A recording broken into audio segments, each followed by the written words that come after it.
वजीर आला तब्दील होगा और फिर वो कौन बनेगा, वो एक अलग दास्तान जो है वो बन जाती है। एक तो सूरत ये है। दूसरी सूरत ये है कि नहीं, वो 23 दिसंबर को जैसा कि उन्होंने ऐलान किया, उन्होंने आर्टिकल 112 जो है आइन का, उसके तहत गवर्नर को भेज दिया और 48 घंटे के अंदर, यानी 25 दिसंबर तक, क्रिसमस के दिन तक जो है, या उससे एक दिन बाद 26 दिसंबर तक, दोनों असेंबलियां तहलील हो गई। लेकिन खेल तो उसके बाद शुरू होगा अगर ऐसा होता है, क्योंकि 112 के तहत जब वो तहलील करने का की एडवाइस दें तो गवर्नर पाबंद है कि वो डिसॉल्व कर दे, और अगर नहीं करता तो 48 घंटे में वो डिसॉल्व हो जाती है। वो तो ठीक है, लेकिन जो अगला मरहला है वो उससे ज्यादा सख्त है, क्योंकि परवेज इलाही और हमजा इस पर राजी नहीं होंगे कि निगरान वजीर आला कौन हो। न वो 6 अरकान की जो कमेटी है जिसमें 3-3 बराबर बराबर वो लोग होंगे, न वो तय कर सकते हैं। तो फिर इमरान खान ने असेंबली तहलील करके सिकंदर सुल्तान राजा के हाथ में जो है अख्तियार दे दिया है कि अब जिसको बनाना है बना लो। और जो इलेक्शन कमीशन की जो खतो किताबत हुकूमत के साथ आई है, जो कि इमरान खान सरकार के वक्त से चली आ रही है, जिसमें नई आदमशुमारी जो उन्होंने खुद करवाई थी, काउंसिल ऑफ कॉमन इंटरेस्ट जो है उसको, एक वफाकी आईनी इदारा है, उसके तहत ये फैसला हुआ था और वही उसको तब्दील भी कर सकता है। तो आपको याद होगा कि जब तहरीक अदम एतमाद का मामला सुप्रीम कोर्ट में गया था, तो उस वक्त भी जजेस ने इलेक्शन कमीशन को बुलाकर पूछा था कि जी आप इलेक्शन के लिए तैयार हैं? तो उन्होंने कहा जी हम बिल्कुल भी तैयार नहीं है, क्योंकि ये सेंसस का मामला है। तो ये तो दुरुस्त है कि इलेक्शन कराना इलेक्शन कमीशन की आईनी जिम्मेदारी है, लेकिन आर्टिकल 51 जो है आइन का, जिसके तहत ये लिखा है, आइन के अंदर ही लिखा है कि जो लेटेस्ट जो सेंसस होगा उसके तहत डिलिमिटेशन होगी, उसके तहत असेंबली की नशिस्तें बांटी जाएंगी। ये वो फरमाइशी प्रोग्राम है जो कि पीटीआई ने खुद करवाया था, डिजिटल सेंसस का। वरना तो 2017 में इलेक्शन, ये सेंसस हो चुका था, अब 10 साल बाद 2027 में होना है। तो उसका क्या होगा? कहीं ऐसा ना हो कि निगरान हुकूमतें बन भी जाएं, असेंबलियां भी तहलील हो जाए, लेकिन इलेक्शन ना हो सके। और वो सुप्रीम कोर्ट में जब आज इमरान धमकी दे रहा था ना कि हम जाएंगे और फला, तो अगर सुप्रीम कोर्ट ने कहा कि जी सेंसस हो रहे हैं, आपके कहने पे, आपके हुक्म पे हुए थे, आपके दौर में ये फैसला हुआ था, तो कहीं ऐसा ना हो कि ये निगरान हुकूमतें वो अगस्त तक चली जाए या अक्टूबर तक चली जाए, फिर क्या होगा? तो ये बहुत सारे ऐसे मामलात हैं जिसका अभी हमें जवाब नहीं मालूम। ये मामला इतना सीधा नहीं है जितना जी कि खान साहब समझते हैं। बिल्कुल ठीक आपने कहा कि ये इतना सीधा नहीं है, बल्कि कोई भी इसके ऊपर इकदाम जो होगा वो अल्टीमेटली कोर्ट्स में पहुंचना है। लेकिन मैं ये जो नून लीग की है तहरीके अदम एतमाद की हिकमत अमली अहमद वलीद, मैं आपसे ये जानना चाहता हूँ ये उन्होंने किस खाते में की है, क्योंकि नून लीग के पास तो मेजोरिटी नहीं है अनलेस के पीएमएलक्यू के 10 मेंबरान उनकी तरफ चले जाएं और या अदालतें जो हैं फिर से बदल दें कानून को, क्योंकि उन्होंने 2 बार तो बदला पहले। एक तशरी एक की एक वक्त में, दूसरी तशरी दूसरे वक्त में की। अब अगर तीसरी बार भी वो पलटा खा दे, हाँ अगर कोई ऐसी बात है फिर तो इसमें सेंस बनती है। अदरवाइज मुझे ये सेंसलेस बात लगती है कि अगर आपके पास नंबर, अगर आपको इजाजत नहीं है फ्लोर क्रॉसिंग की या मेम्बरान को तोड़ने की, तो फिर तो कैसे ये मामला बनेगा? जरा इस पे रोशनी डालिए अहमद वलीद। ये आप म्यूटेड है, जरा अनम्यूट कर लीजिए काइंडली। अ, मसला ये है कि आपने जैसे कहा कि जो तशरीहात दी गई कि वोट जो है काउंट ही नहीं होगा, शुमार ही नहीं होगा, तो ये मसले मसाइल जो है वो दरपेश होंगे अपना पाकिस्तान मुस्लिम लीग नवाज को। हाँ, ये जो एब्सटेन करना है उसमें मसला शायद ऐसा आए कि अगर अगर वो एब्सटेन कर जाए और वोट डालने ना आए तो फिर तो वो मसला रहेगा, क्योंकि वोट तो डालना लाजमी है।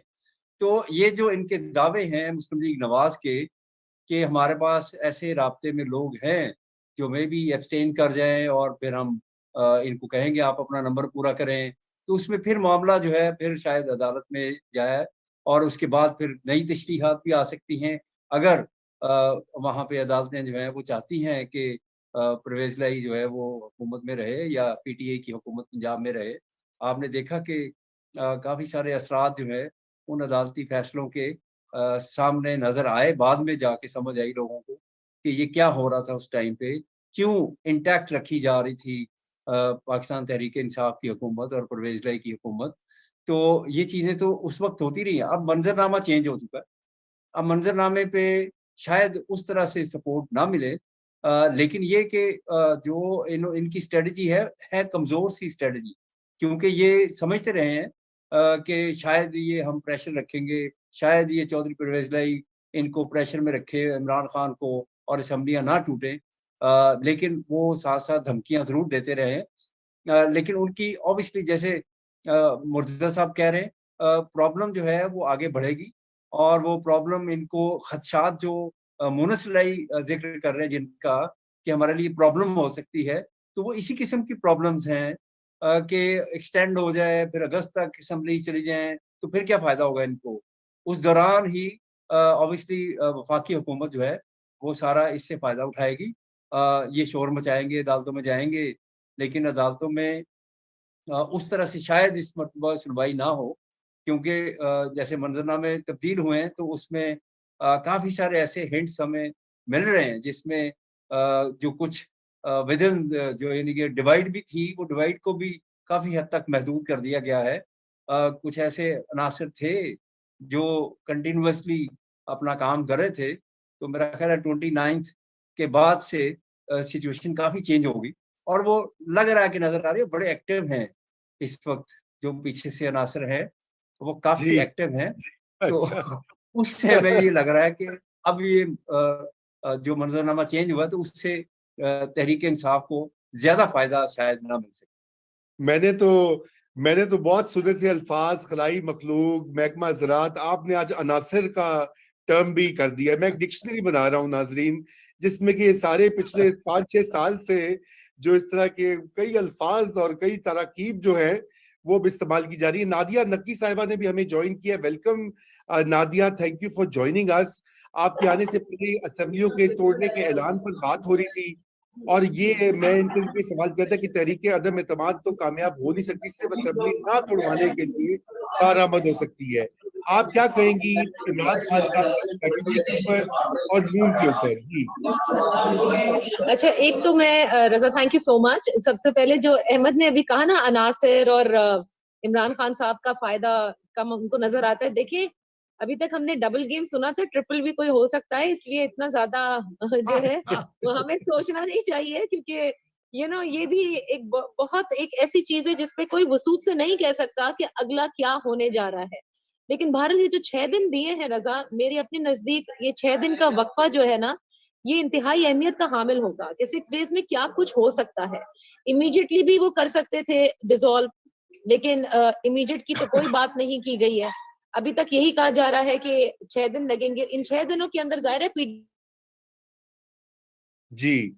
कुछ तकनीकी मसला आड़े आ गया है। मुझे ये लगता है 6 दिन उनकी बड़े अहम है। आवाज सोलंकी साहब, आप ये सकता है। बताइए। अगर जी जी नादिया, अगर कंटिन्यू।